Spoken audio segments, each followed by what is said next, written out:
Alors bonjour, mon nom est François Ouellette, je suis enseignant en soudage-montage. Bonjour, je m'appelle Jannick Saint-Jean, je suis enseignante au département au DEP en coiffure. Bonjour, je me présente Pierre Morin, je suis enseignant pour le DEP en comptabilité. Bonjour, je me présente Carl Clément, enseignant en abattage et façonnage des bois. Bonjour, je me présente, je me nomme François Bolduc, je suis enseignant en mécanique d'engin de chantier. Bonjour, mon nom est Mélanie Bouchard, j'enseigne en secrétariat. Nous avons tout récemment commencé aussi la formation hybride qui fait que les élèves ont la possibilité d'être en classe ou de travailler à la maison. L'élève s'inscrit pour une formation de 1455 heures, donc une durée de 14 mois environ, 100% individualisé. Alors l'élève, dès son arrivée, va avoir 2 volumes pour les apprentissages. Le volume de sport, le CEMEC, et le volume de quoi faire avec la direction où est-ce aller dans les apprentissages. Ça sert, nous, d'une plateforme web qui s'appelle TICFP. L'étudiant s'en va sur son iPad qu'on lui a fourni, s'inscrit en tant qu'étudiant. Ensuite, il rentre dans l'application, dans le fond. Et moi, je vais être en mesure de lui débarrer les modules de formation là, auxquels il va travailler dans sa journée. À force d'avoir une baisse de clientèle, on a été obligé de s'adapter pour la pérennité du programme. Donc, on a opté pour l'enseignement individualisé. Qu'est-ce que ça nous a permis? C'est qu'au lieu de former seulement quelques gros groupes par année, qu'on avait des difficultés à combler, bien, nous autres, à toutes les 3 semaines, 3 à 4 semaines, on a une admission de 3 élèves. Nous, c'était plus un programme traditionnel, mais maintenant, on le développe pour l'individualisation. Il se donne aussi en mode hybride, c'est-à-dire que l'étudiant peut venir avec un partage de temps, 50% en classe, 50% à la maison, ou 100% à partir de la maison, c'est-à-dire à distance. On va aller sur la plateforme ici, on va aller voir notre plateforme en interaction. Donc, on voit bien ici le bloc 1, 2, 3. Donc, quand l'élève est débutant, vient chercher son module, donc examen du cuir chevelu. Si je continue un petit peu plus loin, on peut aller voir des vidéos que l'élève va apprendre à partir de vidéos, les apprentissages. Donc, on est capable d'aller chercher tous les gens qui sont intéressés, puis de les admettre avant qu'ils s'inscrivent dans un autre programme. Donc, pour nous, ça a été un gros avantage. Depuis ce temps-là, bien, on a une liste d'attente pour les admissions. C'est sûr que c'est très axé sur l'ordinateur pour que chaque élève puisse être autonome. Donc, on commence par notre journée d'admission. Le groupe de 3 élèves est jumelé à un enseignant. Puis l'enseignant, bien, il leur montre notre mode de fonctionnement. Donc, il va aller avec eux, le chercher un ordinateur, lui montrer comment s'ouvrir, créer, bon, s'ils n'ont pas de courriel, créer un courriel, lui donner le mot de passe pour le logiciel que nous autres, on a décidé d'utiliser, qui se nomme Electude. Comment ça fonctionne quand l'étudiant commence? On lui donne un module avec un plan de cours. Dans le plan de cours, ce qu'on a, c'est tout le détail pour les informations, quoi faire, quoi ne pas faire, des exercices supplémentaires. Quand l'étudiant va se brancher sur Moodle, il va avoir tous les modules du DEP qui vont apparaître. Dans ces modules-là, il va avoir une clé pour avoir accès aux fichiers du module. On a développé ça sur Moodle, OK, avec le programme Moodle. Fait que on s'est créé un programme, on a fait des exercices. Fait que nous, ce qu'on donne à l'étudiant, au début, c'est son plan de travail. Fait que lui, avec son plan de travail, ben là, ça indique quoi faire. Fait que là, lui, il suit ça. Ici, on a fait, pour aider les étudiants, on a fait des vidéos nous autres mêmes. Il faut vous en décoller un. OK. Fait qu'à partir de cette vidéo-là, comme là, c'est pose et dépose d'un boyau, ben l'étudiant va être capable ben dans le fond, il y a un exemple avec un enseignant qui lui montre comment déposer et poser un boyau hydraulique. Nous, en secrétariat, on utilise présentement Team. Donc, je vais vous montrer un peu comment ça fonctionne. Pour notre part, on s'est créé 3 équipes qui vont permettre à l'étudiant d'avoir un suivi adéquat. Les élèves ont des canaux, comme vous voyez, il y a un petit cadenas, donc c'est un canal privé au nom de l'élève. Puis, quand on a la possibilité d'aller dans leur canal privé, on a ici les discussions qui sont privées, mais entre l'élève et les deux enseignants, parce qu'on est deux enseignants en classe. Toujours de la clientèle qui se renouvelle. Même s'il y a un élève qui lâche en cours de route, on est capable de y remplacer dans la prochaine admission. C'est très, très intéressant de ce côté-là. En termes d'outils, là, on travaille avec la médiathèque qui est faite par CEMEC. J'ouvre le module 1. C'est vraiment une visionneuse informatique. Nous autres, on va servir des deux modèles, que ce soit papier ou informatique. Donc, l'étudiant va être en mesure de cheminer au travers son volume CEMEC, là, de sa visionneuse. Puis c'est vraiment là, toute la matière qui est reliée à ce module-là. Une copie du plan de cours, une copie de chacun des fichiers que l'étudiant va avoir besoin, les corriger, des capsules vidéo, les aides à l'apprentissage. Ensuite, pour être capable de garder un bon contact avec l'étudiant, ce qu'on utilise beaucoup, c'est Teams. La formation de mécanique automobile avait déjà adopté ce logiciel-là.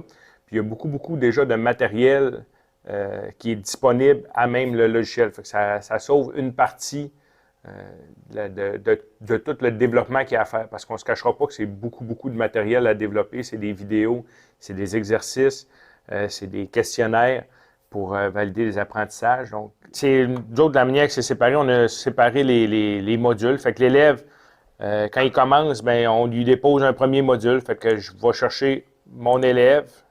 Il se trouve à tomber en haut ici. Puis par la suite, bien, je vais lui déposer son module. Okay? Donc, je prends le module numéro 1, puis je vais le déposer dans l'élève. Tant que ce n'est pas fait, bien, l'élève n'a pas accès à la compétence. Fait que tant qu'il n'a pas fini son module, il ne peut pas errer dans différents modules, il ne peut pas... c'est vraiment encadré. C'est merveilleux. Toutes des choses qu'on faisait normalement, nous en avant, mais là, avec un quiz comme ça, bien, c'est plus facile. L'étudiant, bien, il est plus concentré aussi. Fait qu'on a beaucoup d'étudiants qui aiment mieux ça, justement, regarder des vidéos comme ça, puis interagir tout de suite au lieu de seulement écouter l'enseignant. On a fait l'acquisition de simulateurs, OK?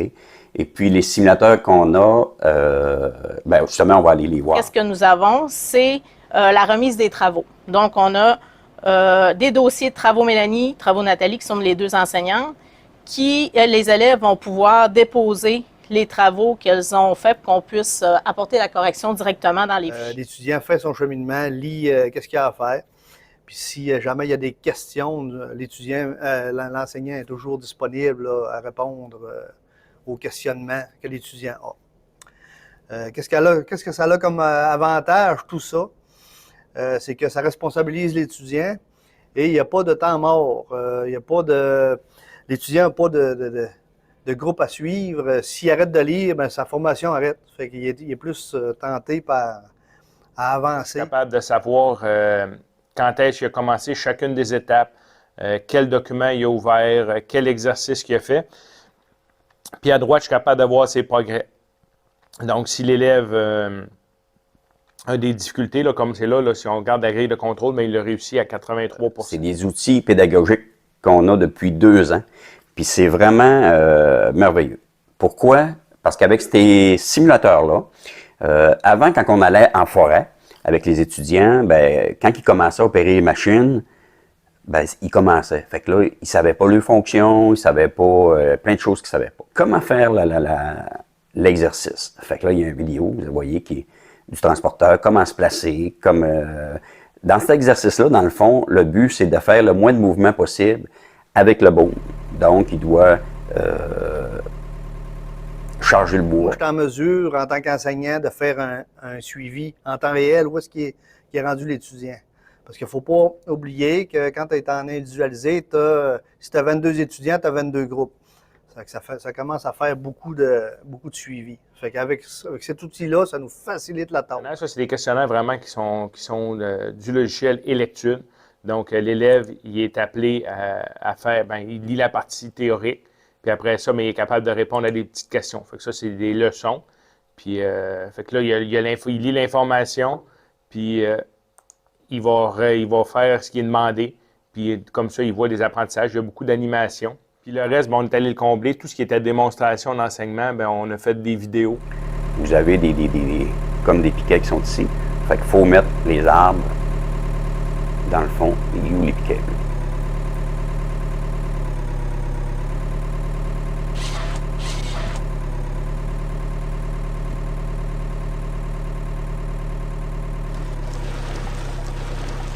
Je vois tous les modules dans lesquels il a travaillé, quand il s'est connecté, combien de temps il a passé dans chacune des étapes. C'est vraiment précis là, à ce niveau-là. Donc, c'est vraiment un bel outil.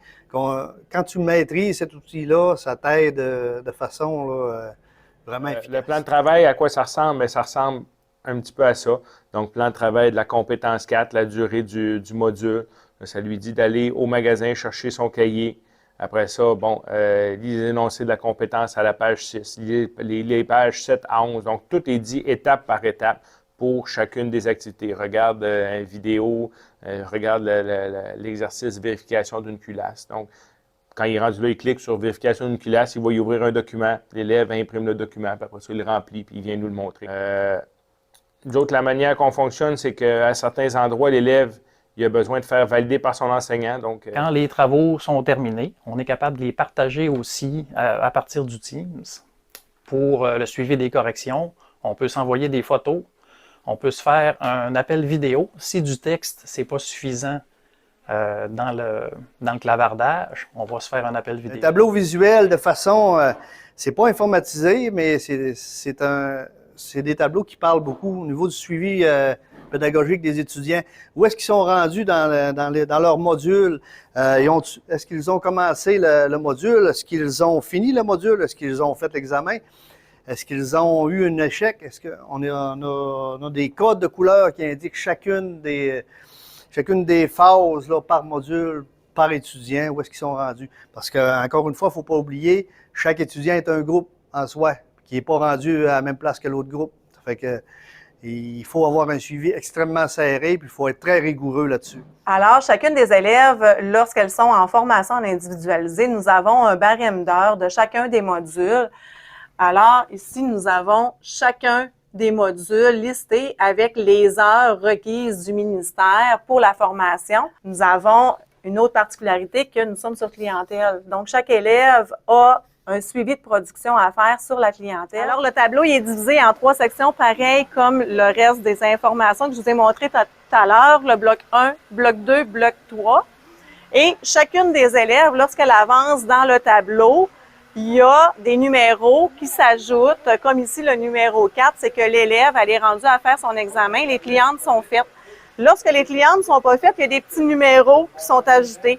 Fait que c'est un peu un indice pour faire un suivi, pour qu'on soit capable de suivre aussi avec les 3 enseignantes pour que l'élève sache où est-ce qu'il va, puis aussi pour qu'on soit capable de faire les comptes rendus avec les téléphones lorsque la clientèle elle appelle, à qui donner la cliente. Comment se déroule une journée typique dans la classe de secrétariat? Comme je disais, on est en formule hybride, donc on a quelques élèves en classe, on a d'autres qui sont à distance. Les élèves à distance vont aller dans notre onglet classe secrétariat, dans leur dossier personnel et vont aller donner leur présence à plusieurs reprises. Et nous, on va pouvoir communiquer avec eux également de cette façon-là, en leur posant des questions, comme si on les interpellait dans la classe. En passant, ça, c'est un garage, OK, qui a été bâti pratiquement tout en bois, OK, avec du bois qui a été construit, qui a été fait à Chibougamau. OK, c'est tout de la poutrelle lamelée collée.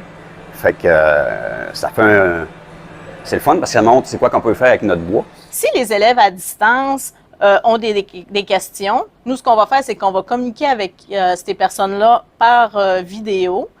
On va leur faire une rencontre team, puis nous allons discuter ou partager des documents, puis on va également partager notre écran pour leur démontrer, leur faire une démonstration pour les aider dans leurs problématiques.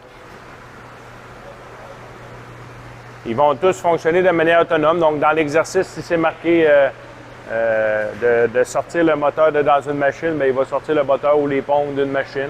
Et des exercices en moteur de l'autre côté, bien, ils vont faire le pratique en moteur. Il est en train de regarder la vidéo qui explique comment faire l'exercice, puis qui est en train de l'appliquer sur le tableau d'apprentissage. Des fois, ça peut arriver qu'on demande aussi à l'élève de partager son écran, de faire elle-même les étapes qu'on lui demande. Puis, on peut également prendre le contrôle de son écran au besoin si nous avons besoin d'aller lui cibler des choses là, au niveau de la compréhension. Il y a un gros travail d'organisation des espaces, des outils pour que les élèves puissent avancer de manière autonome. Donc, nous autres, on a ce qu'on appelait le 5S, là, donc les outils sont affichés au mur avec des photos, des endroits pour les ranger. Donc, il y a beaucoup moins de matériel qui se trouve à être au magasin. On a des établis pour que les étudiants travaillent. Si on va plus loin un peu, ben, on a des têtes multifonctionnelles pour le module réparation de têtes multifonctionnelles. À côté, on a des bancs électriques pour pouvoir montrer justement la base de l'électricité. Il y a différentes méthodes aussi. Ça peut arriver que j'envoie par courriel un fichier, que j'y envoie un imprimé-écran en photo ou par courriel. On peut des fois leur envoyer des procédures qu'on a déjà créées justement pour dépanner à certaines problématiques qu'on sait que plusieurs élèves peuvent avoir. Donc, on a mis des documents supplémentaires aussi à ce niveau-là dans nos fichiers qu'on a présélectionnés concernant le module. Donc, autant de façon à distance qu'en classe, les élèves ils ont un service à leurs besoins, on répond à leurs questions. La distance ne nuit pas aux interactions. Alors ici, nous avons l'enseignante Annie qui est avec Mathieu au niveau de la correction en coupe, ainsi que Béatrice qui est en train de faire une mise en forme sur une cliente en ce moment, que là, la cliente, par hasard, se trouve à une de nos enseignantes, là. Fait que c'est comme ça que ça fonctionne au niveau des apprentissages. On a Samantha de l'autre côté aussi qui est en train de travailler la coloration. L'exercice a son propre petit vidéo explicatif. Donc, elle est beaucoup plus autonome de ce côté-là. Puis après ça, nous autres, tout ce qu'il nous reste à faire, c'est faire une petite démonstration une fois de temps en temps.